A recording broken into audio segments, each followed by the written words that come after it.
Joe, with less street soccer being played, do you have any examples of any other player-led activities that you prefer to hand some responsibility back to the players to try and increase their passion for the game? Yeah, absolutely. Sorry, mate, carry on. So at under 10 at the weekend, I have players discussing Xbox games whilst carrying out a team talk. Yeah, it's something I have as well.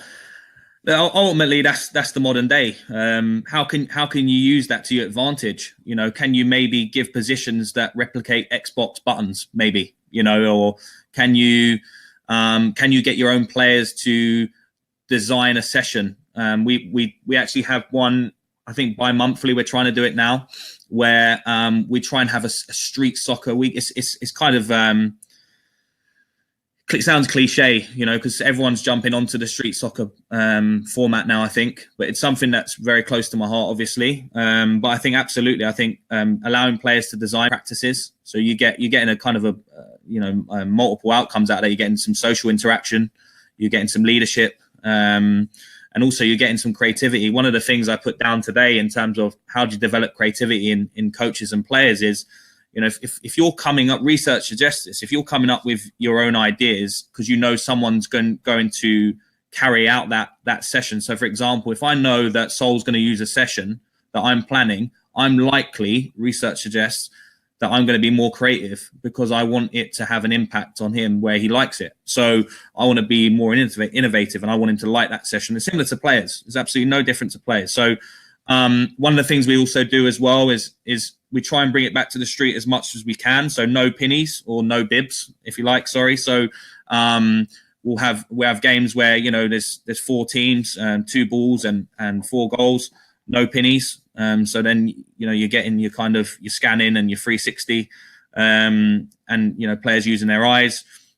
We also give players, when they come into a session, we try and get them there early, 15 minutes early, and they've got 15 minutes to come up with a skill maybe that someone hasn't seen before. So again, you're getting those creative juices coming. And again, something similar back to when I used to play street football. Whilst you're not for your friend, you're waiting for him to come out, you're experimenting. And there's that experimentation that maybe we don't get now. So in answer to the question, absolutely, there's meaningful ways. I just think you have to use what society has for us these days, and you have to use it to our advantage. So I wouldn't maybe say, can we stop talking about the Xbox, or can we stop talking about FIFA? Use it to your advantage. So maybe use a player that plays in that player's position.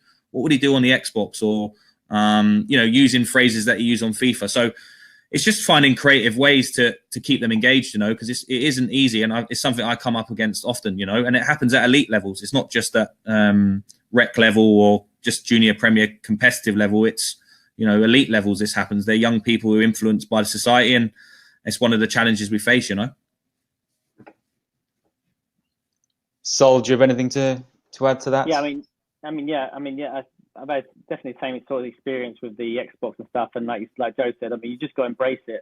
Whether you're saying, you're in a session, you're coaching points, it's like, through ball, triangle, whatever it is, on the like, triangle through ball. But I think very much you talk about the empowering the players.